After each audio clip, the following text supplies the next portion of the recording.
welcome to another episode of the Tom Schimmer Podcast. Happy Monday, everyone. Hope everyone had a great weekend.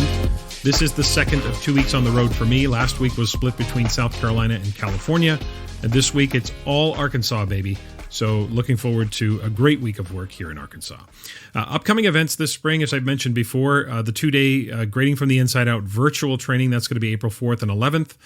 Standards-Based Learning in Action face-to-face two-day training April 13th and 14th in Idaho Falls, Idaho. The Assessment and Grading Conference, that'll be in Atlanta, Georgia, April 24th through 26th. I'm presenting on the 24th and 25th because Grading from the Inside Out, the two-day face-to-face training, will be in Salt Lake City, April 26th and 27th.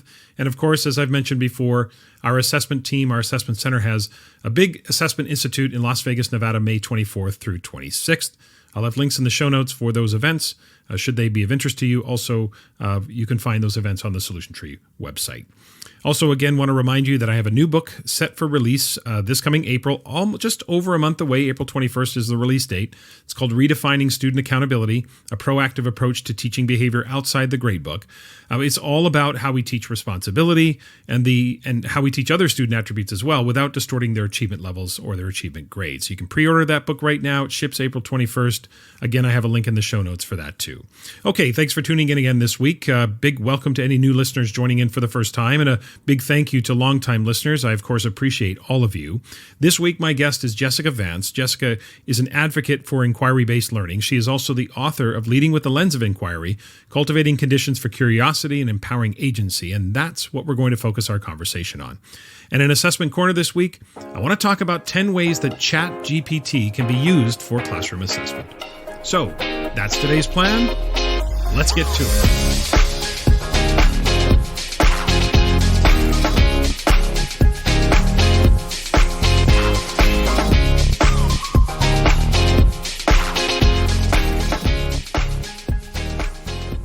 My conversation with Jessica Vance is coming up, but first, don't at me. But I want to open this week by exploring the advantages and disadvantages of ChatGPT in K-12 education.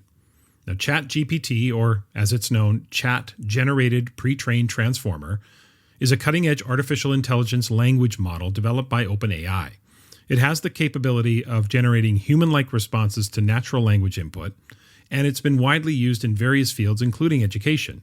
Now, in recent years, ChatGPT has been increasingly used in K-12 education. It has been touted as a tool that can enhance personalized learning, a tool that can improve engagement, and provide 24-hour, 7-day-a-week access to feedback and support. However, there are, of course, concerns about its limitations, such as the inability to understand complex language and its potential for bias. So I want to talk about those advantages and disadvantages. We have 5 advantages, 5 disadvantages of using ChatGPT in K-12 education. So let's first begin with the advantages. The first advantage with ChatGPT is personalized learning.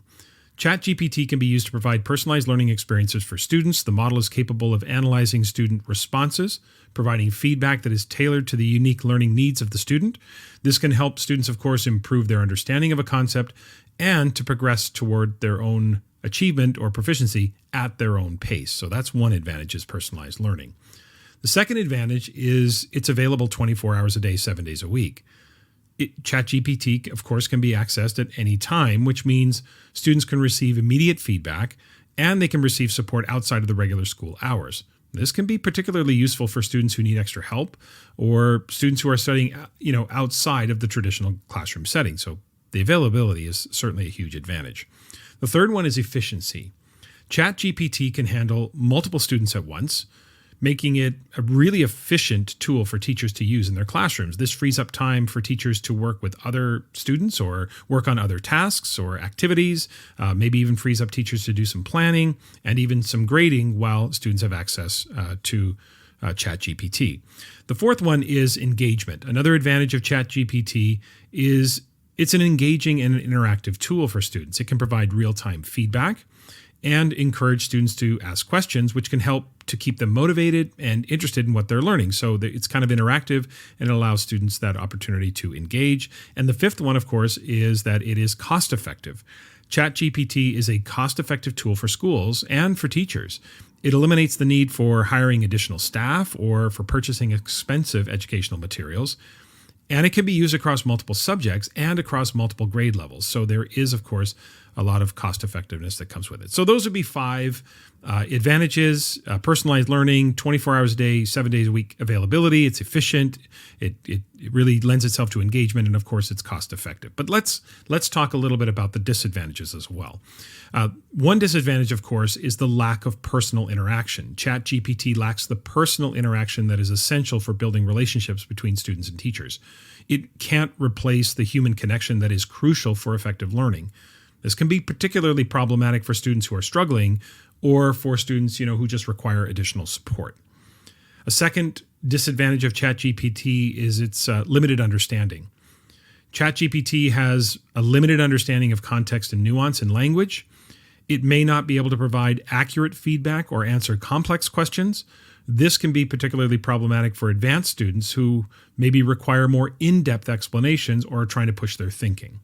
The third disadvantage is it's obviously technologically dependent. It's dependent on technology, right? So ChatGPT requires access to technology. It requires a stable internet connection. This, of course, can be a barrier for some students in schools, especially those who live in rural areas, maybe low-income areas. It can also be challenging for students who are not familiar with technology or who have limited access to devices. So the technology side of this is potentially a downside. A fourth disadvantage of ChatGPT in K-12 education is privacy concerns. ChatGPT, of course, collects and stores data on student interactions, which would raise some concerns about privacy and security. There is also the risk that the data collected by ChatGPT could be used for purposes other than improving student learning. So there's always that risk when you're using an online tool. And the fifth disadvantage is bias. ChatGPT is trained on a large data set, which may include biased information. Now, this can lead to the model producing biased responses that reinforce maybe stereotypes or reinforce discrimination. It can also perpetuate inequalities in education by favoring certain students or groups over others because of the, say, flawed data set that it's been trained on. So those are the 5 disadvantages, right? Lack of personal interaction, limited understanding, dependence on technology, privacy concerns, and bias. So, ChatGPT has both advantages and disadvantages when it comes to its use in K-12 education.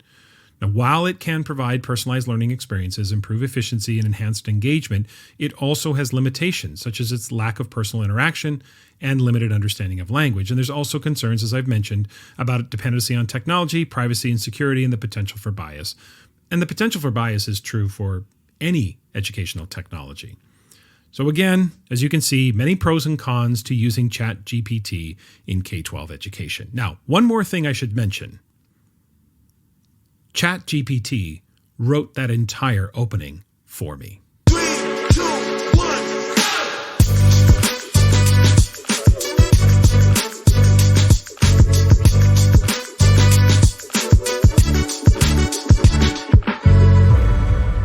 Joining me this week is Jessica Vance. Jessica is the Enrichment and Environment Coordinator in the Round Rock ISD School District in North Austin. She is also the author of the book, Leading with the Lens of Inquiry, Cultivating Conditions for Curiosity and Empowering Agency. And that is going to be the focus of our conversation today. So Jessica, I want to welcome you to the podcast. Thank you so much, Tom. It's really great to be here. It's great to have you here, of course. Thanks for taking the time. I've been a follower of you, a follower of your work. We've never met before, but it's great to use this podcast to meet new people and talk about great ideas. So, and I think, the idea of leading with an inquiry focus is quite a fascinating concept. So I'm really excited to dig in. But before we do that, as I typically do, let's hear the rundown of the career. Highlight for those who may not be familiar with your work, your professional journey so far, the pathway from the beginning of your education career to where you ended up today. Yeah, so I grew up in California, Southern California, and started off my career in actually a time in the economy where there was not a lot of teaching jobs, which I know is very opposite to what we're experiencing now, and ended up landing myself in a private school. So super traditional, very textbook driven. The expectation was actually to finish the workbook, I think, and I quote from the leader at that time. And, as a baby teacher, if you will, I just said, okay, and kind of worked my way through, but never quite felt like it fit. I wanted to be creative and explore, and that's just not something that was necessarily valued. But from the challenges and barriers that we face, of course, we learn so many things. And my husband got a job in Austin, Texas, and so we relocated. And where I found myself actually having a lot of opportunities for different types of professional roles, and ended up accepting a position at an IB school. And at the time, I didn't know even what that was. I just really loved the principal. I got a really good sense of, the school and what it was that they valued. They were actually not even a authorized school at the time. They were a candidate school. So a lot of personal inquiry, if you will, and got to dive in deep into inquiry-based teaching and learning. And what does that look like within the structure and framework of the IB curriculum? Of course, letting was not something that I was used to, as that traditional model of having to teach to the textbook. And so I just had some really amazing leaders, instructional coaches help guide me. And I just soaked up everything that there was, and learned how to let my learners guide while balancing the curriculum and asking a lot of questions, trying a ton of things and failing. But having some really amazing coaches, like I said, and leaders on the side just show me and help guide me towards what is best practice in the classroom. And I knew I've always wanted to be a leader in some sort of way. I thought I was an instructional coach just because I had some really great ones myself. And then instructional coach positions, actually, when I was looking to step outside of the classroom to kind of try my hand on something else, ended up popping up, but an IB coordinator position did. And so I stepped into that role. And those of you, your listeners who've read my book, I kind of outline a little bit more about my thinking and thought process and stepping outside of the classroom, and being an IB coordinator, and what that has done for me as a leader, and also just an educator in general as it relates to inquiry. My current role now is enrichment environment coordinator, which I always tell everybody is the coolest job on the planet. Of course, also consultant and author, but the campus that I get to lead at, we have an outdoor space, lots of outdoor spaces actually. So we embrace the outdoors and connection to nature and the environment, and how can we utilize that and leverage that as a tool for our curriculum, but also just that social, emotional well-being and awareness. Enrichment part is how are we really tapping into the curiosities of our students, and how are we using those to guide our curriculum and our next steps with one another. So I get to work with kids and with adults, which is really the best of both worlds, in my opinion. Okay, Jessica, but I think we've kind of buried the lead here. As I said in the introduction, your title is Enrichment and Environment Coordinator. I think that's probably a title that is the envy of many teachers and educators out there. So tell us about that title and your role in Round Rock. Yeah, so I get to support both students and teachers within my role. And what that means is I support teachers in really planning and considering their learners' curiosities and interests to drive their instruction, of course, balancing the curriculum.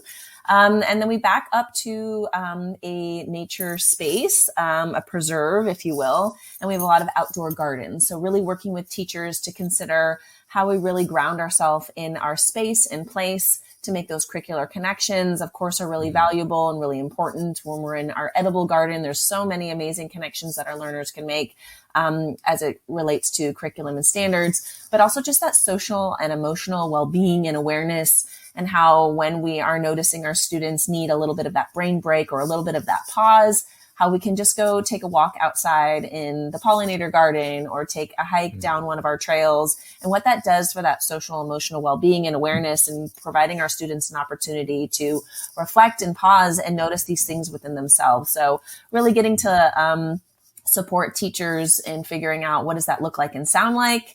And then really getting to engage with students, asking the things that they're curious about, and helping to find different industry experts and connections within the Austin community to be able to have those rich learning experiences, and to be able to have focused time to find those resources for teachers is pretty special and valuable. And so sitting in the learning with them is something that I am really passionate about and really value each and every day within my role.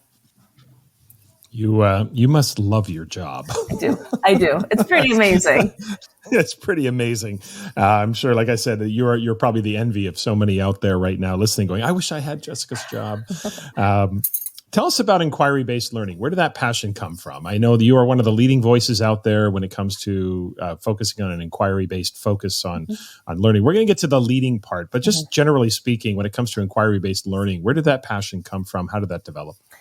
So, diving headfirst into the IB, I had no idea what inquiry was. Actually, Right. It's funny enough. Yeah. When I was in college, I took a backwards design course, and I remember hating it because it was so confusing. And I couldn't understand why she was having us observe the moon and not teach us what it was that we were supposed to learn right away. And it was so backwards, of course, backwards design, that anything that I was used to. But it's funny, when I accepted that role, I was teaching 5th grade, and I immediately remembered that course and thinking about what was so different with this type of learning is that I was getting the feedback from my learners to drive my instruction in a way that was really meaningful and really tangible. And so that meant that I needed to ask a lot of questions, and that asking questions was really critical for my first steps in the coaching work that I do. It's always usually something that I suggest to give a go if you don't know what inquiry is.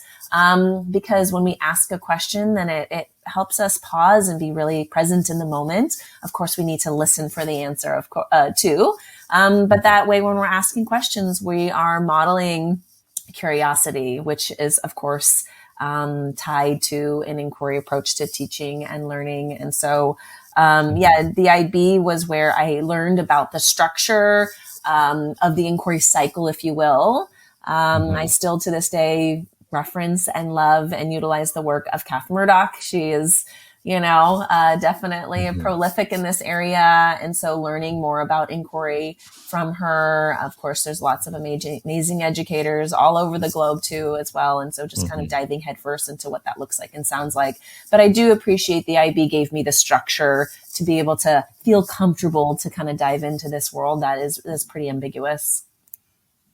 Yeah, certainly the MYP is a really sort of inquiry-driven approach to learning, which I think is fascinating. And certainly you see the engagement with students around the world as I go work with schools, overseas, et cetera. The schools that have implemented the MYP and the inquiry-based approach to learning, you can see just the amazing work that those students are doing. Okay.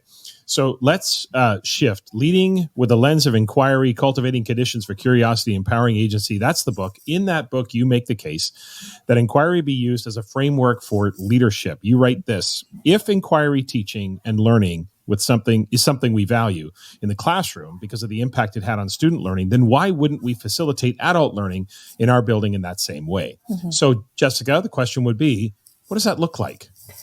Yeah, so it can look and sound so many ways, which is what I love about inquiry, but I also know is really frustrating for those who are like, just tell me what it is. So tell us what to do, Jessica. Yeah. So the first thing, and I've already referenced this, is ask your learners. Ask your learners the things that they're curious about. And sometimes our learners have never, or our teachers have never been asked this question. What do you want to grow in? What are you curious to explore? So I know that the campus that I currently lead at, that was not necessarily something that was asked of the group at the time. And what they've continued to share back with us is you ask, we share, and then you listen and you take action with our feedback, right? So if they're really interested in or want to get better at their phonics instruction, then I make sure to find opportunities for them to go do that. And what could that look like and sound like? So I love utilizing the thinking routine compass points as a way to get some feedback from my learners. It gives a nice structure, right, for those who lead. And they've never asked their teachers what it is that they're curious about, or they're getting kind of crickets and blank stares. A thinking routine could be a really great place to start. I think also too is really evaluating and asking yourself, where are your learners at and what skills do they need? Knowing that you have this vision of this school that you're serving. So if you know that your learners need to get better at maybe questioning protocol or assessment or feedback, you first have to stop and pause and say, where are my learners at? And if you don't know, then you need to go ask and find out, right? Maybe it could be through a provocation or reading an article and using a thinking routine to gather some evidence and feedback that way first. So I never plan professional development or professional learning without getting some feedback or data, if you will, from my learners. And I'll also nudge your listeners to consider that questions are a form of data. I think too often times we think as questions are an answer. And yes, questions are related to curiosity, but I love to look at questions as a form of data. So if I have questions or I'm collecting questions for my teachers and they're maybe the skinnier side or kind of more basic questions, then that's where I know that my learners are at. And I need to provide learning experiences and professional learning time for them to get to sort and make sense of what that looks like. And as their questions evolve over time, because their knowledge and skills and capacity has changed over time, then I know too that my professional learning will change. So even though as a leader, we have a general framework of where it is that we're going to go, I always leave space for my learners to be able to inform my next steps. And currently, actually, Tom, I have a PD that I'm leading on Wednesday, and I keep butting up to kind of like, I don't know what to do next. And I was sitting with my principal on Friday, and we were talking about this. And she's like, well, what evidence have you gotten from the group? Do you know where they're at? And I was like, nope, great. Problem solved. Now I know where to go next. Right. And so even as an inquiry leader who speaks about this and coaches others, I get stuck in that rut too, where what do I need to do? Right. It's really easy to be that managerial leader and go to that space. And so I'd say, some thinking routines and get questions from your learners, and that we remain rooted in the things that we value. And the things that we value as inquiry leaders are co-construction, our curiosity, our reflection, right? And so where are those evidence in your professional learning plan and guidance as a leader? Right. You are speaking to me right there, because one of the things that I think I've honed over time, and this is just through practice, and I'm sure you're the same in workshops and facilitating PD, which is that when I listen to somebody's question, I know where they're at and I know how to respond in terms of how much depth or how much detail or where to go. I can tell where they are in the process. Certainly for me, it would be in the area of assessment and grading and all of that. It would be, I can hear the question and I kind of know where they're at. So I love that idea of collecting questions. Can I drill down a little bit on this model or framework? Because I'm thinking about, now I don't want to pretend like we were ahead of the curve, because this was such a pedestrian attempt back in 2009 when I worked at a central office position. But we were toying with the idea of taking an inquiry-based approach to school growth plans. So I want to know, like, is your framework about individual teacher learning, or is it about really the school also? Maybe it's an and. The school developing a question of curiosity that they collectively want to explore through some action research and inquiry-based investigation. Do you do that as well? Yes, I would definitely say it's the and. I have districts that I'm working with where we'll just take a look at their vision statement, or maybe they'll come up with an essential question. And how can those essential questions or that vision statement or direction of where it is that the district wants to go be really open-ended enough for us to be able to explore it at the depth and complexity that we uniquely have to based off of our learners. So I'd say yes, and there's definitely space for both, right? I don't think it's an either or. It's just being able to be open enough to see where it is that it takes you. So as a school leader, we have our vision statement, we have a 3-year action plan, and we have goals. But how can we really be open enough to seeing where those goals can be the driving force, but also not being pigeonholing us of where it is that we need to be? And how it is that we do that with our teachers? Well, we make and keep our thinking and learning visible as an adult learning community. So within some communal spaces, we have our goals up there on what I like to call a learning wall. And as we're engaging in learning, we're adding evidence up there. So it could be sticky notes from questions. It could be a piece of chart paper from a staff PD that's thrown up there, that's added as some evidence in an artifact of where it is that we are. And then we pause as leaders and we look and see, what is the evidence showing us? What next steps do we need to take? We're asking our learners too, what connections are you making? Where do you think it is that we need to go? We're kind of at that stage right now with a lot of schools that I'm working with, and I'm sure you know as well, like, where are we going to go next year? How can we look at what data is being presented, where our learners are at, and how might this help us inform our next steps so that we can kind of plan moving forward?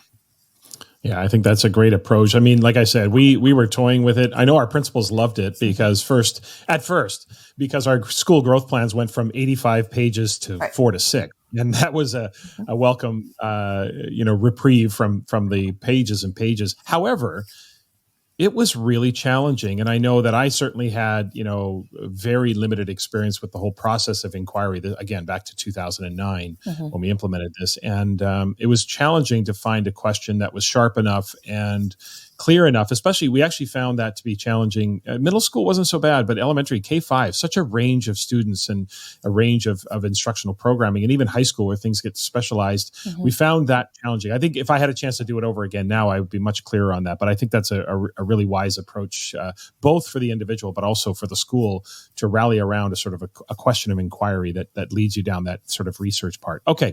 So I want to talk about now, I want to go to a couple of challenging scenarios that I want to throw at you and just give us a sense of how you might respond. Let's start with this one, and maybe you've dealt with this already. How do you handle a situation where somebody says to you, or there's a small group of teachers who might say to you, you know what, Jessica, I'm not really into this whole inquiry-based PD thing. It's not really my thing.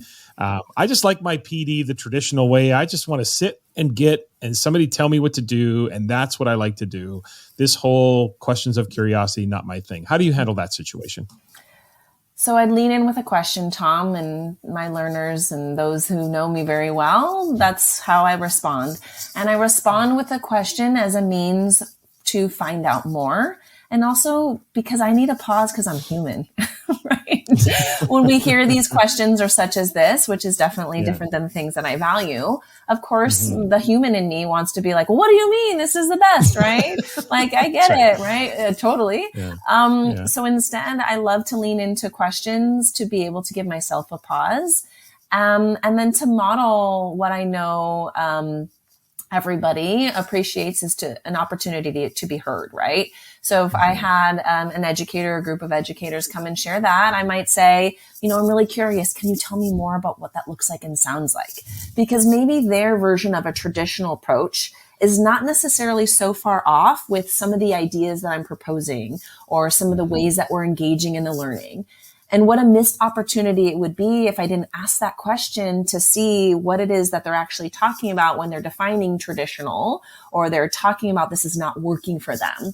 And so when I can lean in and ask a question such as that, it's not trying to like wiggle my way through and figure out how can I make them believe what I believe. It's truly to have an understanding of what it is that they are finding a barrier of or with or about. And then giving them space to share so I can build that relationship with them. So there's that psychological safety. And then that also informs me about what my next steps might be. So yes, I've had that on campuses that I've been a leader at. And that's where they're at, right? I can't fault them. Just like I was sharing before, when I was in that college class, I was like, this lady's crazy, right? And so I love to lean in with a question, again, modeling dispositions of an inquiry leader, and then giving myself some space to find out a little bit more. I'm jotting down notes. I'm asking the things that they might be curious about, right? And even if they say something such as simple as like phonics, I'll give that as like a plain dry answer because it seems pretty traditional. There's still space for me to honor that traditional approach because it's not an either or, right? It's a both and more, right? But how do I take that, and how could I then create a learning experience, an opportunity for them to go focus on that traditional skill? But then how might I utilize this framework as a way to be able to model and nudge them towards more of an inquiry-based approach? Yeah. I'm curious as to whether you found this or not. And I would say that I have found this much more often than not. I don't want to quote a statistic because, I don't know what it would be, but I would say 2 out of every 3 times, maybe it's 3/4 of the time, what looks like resistance is often a lack of clarity. Would you agree with that? Yes. And Yeah. probably also just maybe afraid to take a risk because when Right. they have taken a risk in the past, it's been not received very well, or, the experience wasn't amazing. And so there's Yeah. that psychological safety thing too. But yes, the clarity Yeah. piece is huge. There's so much of that historically too. When you think about, sometimes people are resistant to ideas because they feel a little bit burnt. 15 years ago, they tried to implement something and didn't get the support of the district, or their principal didn't support them. And now they're feeling a little bit jaded. And suddenly this new idea comes along. Oh, but I'm supposed to rally around your idea. Because you never know where people are coming from. And I think it's important to ask those questions and find out where they're coming from for sure. Okay, let's go to the second scenario. Similar. And I think you touched on this a little bit in your first response, but let's get back to this idea of how would or should an inquiry leader respond to teachers who insist on using traditional practices, right? I'm thinking about things like zeros or, penalties, or grading everything, or overusing direct instruction, or programs like, phonics and all the things that might be more traditional that I'm not against phonics, by the way, but I mean, Me just neither. saying, Me like, neither. there's very traditional approaches to these ideas. How does an inquiry leader respond to a teacher who insists on using those traditional practices? Yeah, so the first stage of an inquiry cycle is to tune in, right? So how do we tune in to our learners' thinking? And we ask ourselves, what kind of thinking do we want our learners to engage in, or what kind of thinking do we want to nudge them for? And one of the inquiry moves is a provocation, right? So how are we going to provoke their thinking, not push them over the edge, but how are we going to provoke their thinking in a way that's inviting them to the table? So provocation can come in the form of a podcast. It can come in the form of an article or a series of videos, if you will. A provocation might even just be a learning walk within our building, right? Maybe there's some really fantastic things that we're seeing within our building. And how might we invite a conversation around something that's a little bit more traditional through a provocation? But the intentionality around the provocation is everything. We can't just say, I want to read this article because now they're all of a sudden going to shift their thinking towards not giving zeros. We know that's not going to happen. So how are we going to anchor that provocation in some collaborative structures and opportunities for our learners to come together, to be able to share their thinking? How might we leverage the power of a thinking routine in order to nudge their thinking to a certain place? And where are we going to give space for all ideas to be able to explore, for all of our learners to have the opportunity to pause and reflect and think about their thinking and how it could potentially, or it has potentially changed over time. So I would nudge any leader, any teacher that they're trying to perhaps nudge a little bit further within their practice, whatever teaching method or strategy or skill it is. What kind of thinking do you want to provoke within your learners? And how might you do that in a way that honors their voice while also, of course, nudging their thinking and provides them an opportunity to explore questions along the way. And again, we model the model, right? We want our teachers to do this in the classroom with their students. So we have to do this as well with our adult learners, because they're not going to do the things that they don't experience themselves first. Yeah. I think that's wise advice, and certainly just, again, not trying to push people too far, not to push them over the edge or make them feel too intimidated, because it is challenging for someone who's an experienced teacher to have a new idea come along.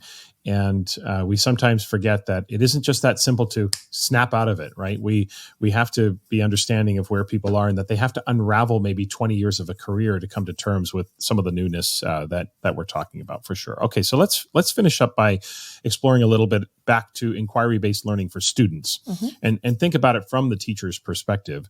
For teachers who are wanting to transform their classrooms into an inquiry-based learning environment, what are some of my colleagues and I tend to use this term, and I used it last week with Shelley Moore as well, but this idea of dangerous detours and seductive shortcuts. What are some ways that teachers could fall prey to those dangerous detours and seductive shortcuts that could get them off track when it comes to inquiry-based learning and make them think that they've implemented inquiry-based learning when they actually haven't? Like this idea of inquiry light, if you will. How do I make sure I avoid some of those things in my implementation? Yeah, so I'd say, oftentimes some teachers will share, well, I do inquiry because I take or I collect questions from my learners. Okay. And when I hear a response like that, usually it's, I'd love to know a little bit more about what do you do with those questions?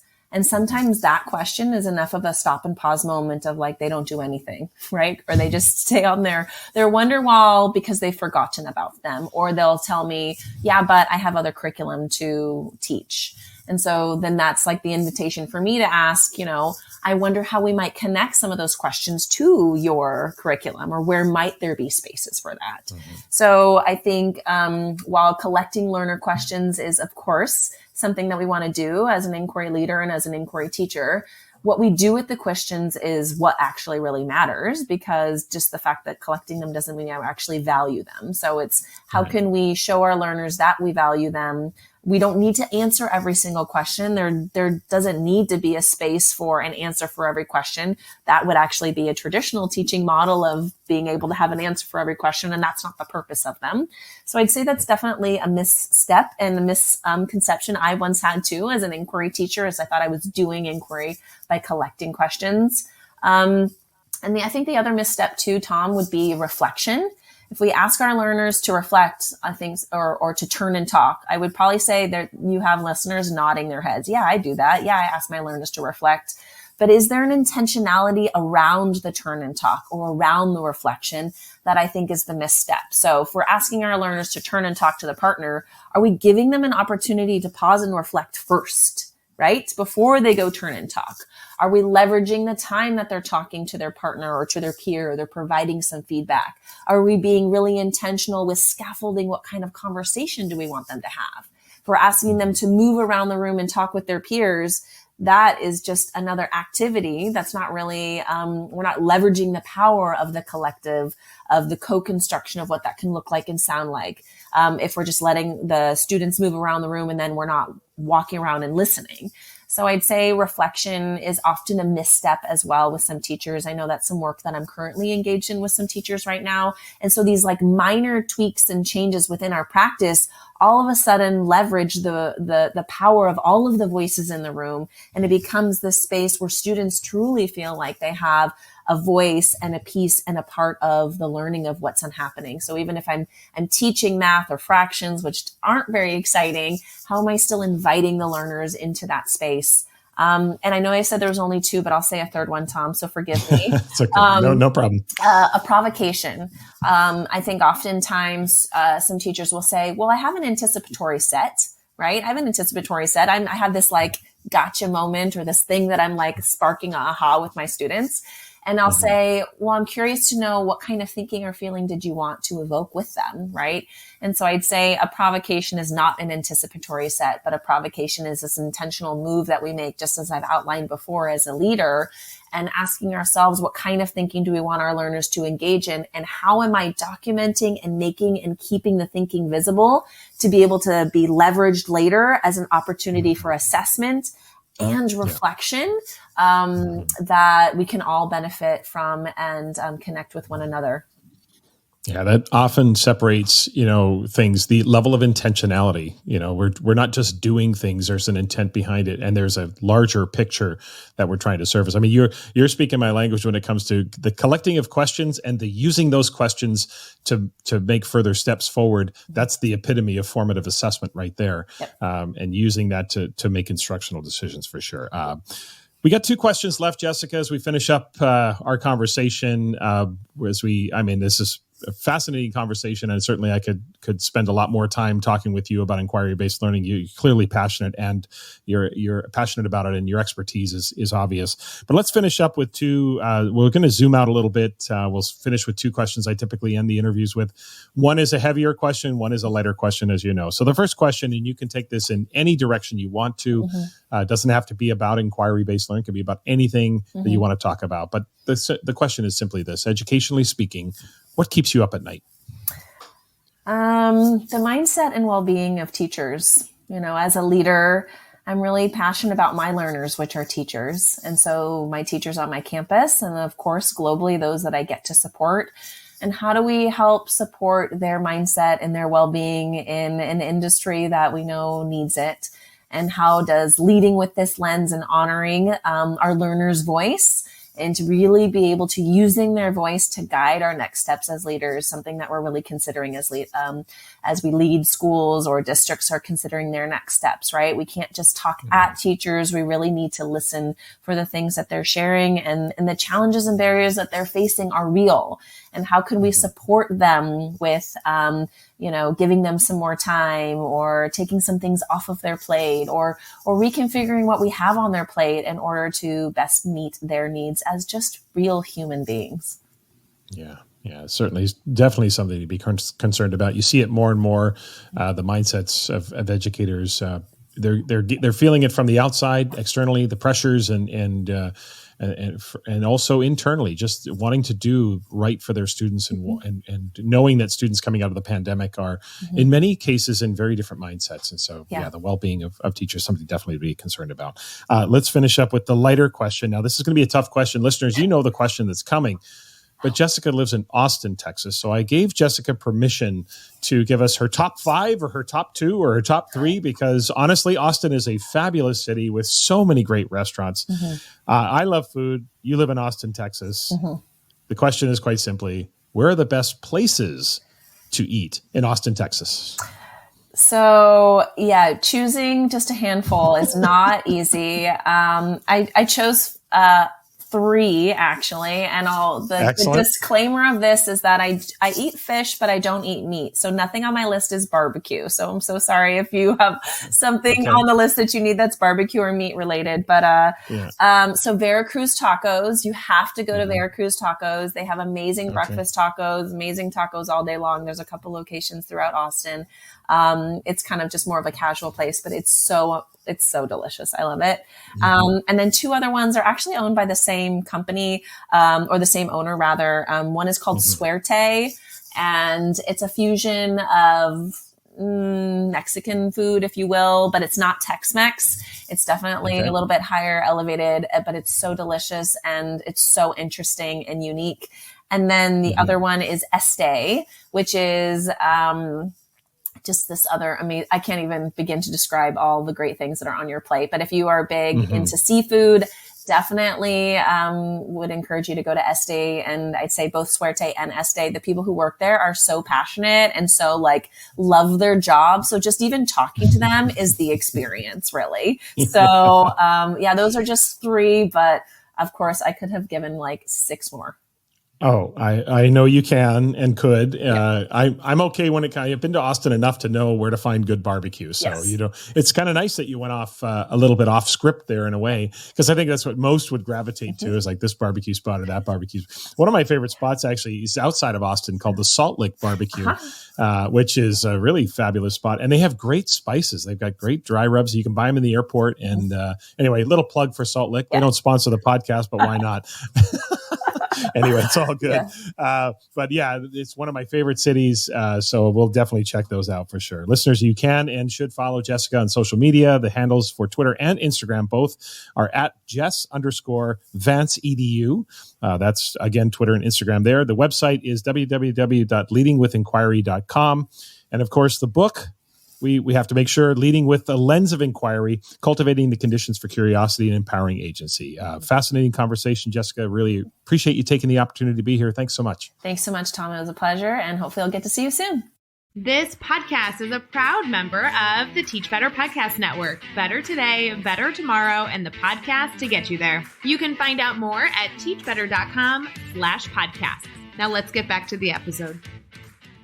In Assessment Corner this week, I want to talk about 10 ways ChatGPT can be utilized specifically for classroom assessment. Now, ChatGPT has the ability to understand and generate human-like responses, so it really can assist with a wide range of assessment activities, including evaluation, including testing, and feedback. So let's talk about 10, not in any particular order. This is not a top 10. This is just 10 ways in which ChatGPT could be utilized for assessment. So the first one, which I think is pretty obvious, is providing feedback on written assignments. ChatGPT can provide detailed feedback on written assignments, highlighting areas of strength and areas that need strengthening, offering students suggestions for improvement, and providing examples and resources to support learners as they grow toward proficiency. Number 2 would be ChatGPT can create automated assessments. ChatGPT can generate automated assessments that allow learners to test their knowledge on specific topics. It can help teachers create questions and prompts that students can use. The model can create a wide range of questions as well, including multiple choice questions, true, false, short answer, lots of different ways that they can create automated assessment questions. Number 3, ChatGPT can grade assignments, can grade them automatically. That helps teachers a little bit reduce time and effort required for manual grading. The model can evaluate the quality of work and provide detailed feedback to learners, as we talked about in the first one, when it came to feedback on written assignments. So feedback is a big part of what ChatGPT can do in terms of strengths and that which needs strengthening. The 4th use in classroom assessment would be personalized learning. And this was mentioned in the opening as well, that ChatGPT can generate personalized learning plans for learners based on their feedback, based on performance data. And I would imagine that would mean we would be utilizing the tool long-term, which would then allow ChatGPT to analyze performance data. The ChatGPT model can also recommend learning resources and activities that are tailored to each learner's needs, their abilities, and also their preferences. The 5th use in classroom assessment is conducting interviews. ChatGPT can be used to conduct remote interviews, allowing educators to assess learners' knowledge and skills. The model can also ask questions and evaluate responses, actually making the interview process maybe more efficient and maybe somewhat more objective in terms of that remoteness especially. The 6th way that you could utilize ChatGPT in the classroom is analyzing performance data. Again, I suppose this is when you're using it long-term. ChatGPT can analyze performance data such as assessment scores and assignment grades and identify trends and maybe patterns. This provides insights that can inform the assessment process, allow teachers to make instructional adjustments, and improve learning outcomes for students. The 7th way that you could potentially use ChatGPT for classroom assessment is generating writing prompts. So ChatGPT can generate writing prompts that challenge learners to think critically and creatively. The model can create prompts that are relevant to specific topics, relevant to specific learning objectives, and might be a way that teachers can stretch their own thinking in terms of what an appropriate prompt might be for a particular topic. The 8th way you could utilize ChatGPT is providing language support. ChatGPT can translate assessments and learning materials into multiple languages, enhancing accessibility for learners with different language backgrounds.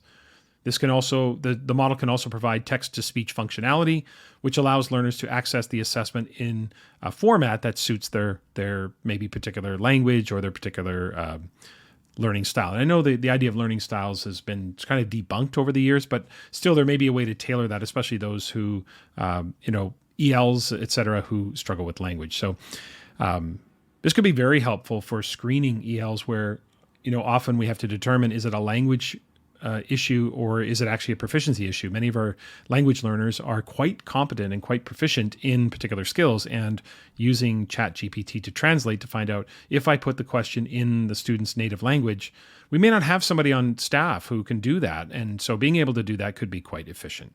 All right, number 9, predicting learner outcomes. ChatGPT can actually predict learners' future performance based on the feedback and performance data. Now, that's again looking for trends and potentially going forward. We don't necessarily want to hold students to that because they may exceed the expectations, but there's trends and there's ways to sort of predict future performance. So ChatGPT can identify learners who may be at risk of falling behind, maybe offer some interventions and all the ways that they can support them. And the last 10th way, not number 10, but these weren't in any particular order, but automating administrative tasks as well. ChatGPT can automate administrative tasks such as scheduling assessments and managing learner data.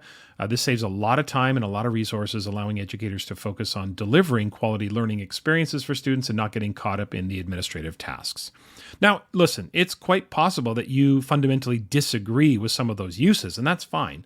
The statement was 10 ways that ChatGPT could be used for classroom assessment. I'm not saying these are 10 ways they should be used, but definitely these are 10 ways you could utilize ChatGPT in the classroom. I mean, ideally, as we move forward, we find ways to blend the efficiency of technology with the effectiveness of human relationships to maximize the opportunities for assessment to serve both the advancement of learning, but also the verification of learning as well.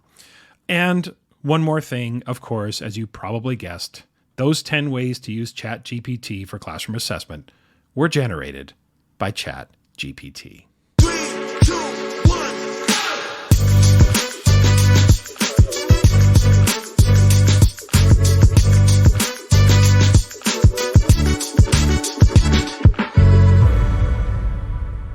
1. Okay, that's it for this week. Remember to follow the podcast on Twitter, Instagram, Facebook, YouTube, and TikTok. Also, please email the podcast, tomschimmerpod@gmail.com, if you've got questions for Assessment Corner, or if you have any suggestions or feedback for me about the podcast. And a reminder to check the show notes for the links for the upcoming professional learning events this spring, and also the new book coming out in April. Next time, March 27th, is episode 100. Hard to believe. Started the podcast in September 2020, and we are now at episode 100. I've got a special guest lined up for that, but I'm going to keep that a mystery for now. Want to build a little bit of the hype as we get toward episode 100. But I am just truly so grateful to all of you who've been longtime listeners and loyal listeners, and those of you who've just recently found the podcast. It really means a lot to me that you come along each week or every other week here in 2023. Please subscribe, rate, and review the podcast, especially on Apple Podcasts. Again, those ratings and reviews really make a difference in helping grow the podcast's reach and trying to raise its profile and helping other people discover the podcast. So I really do appreciate that. And also, if you like what you hear, please keep spreading the word about the podcast to your friends, your colleagues, on social media. I would certainly appreciate that as well. Have a great week, everyone.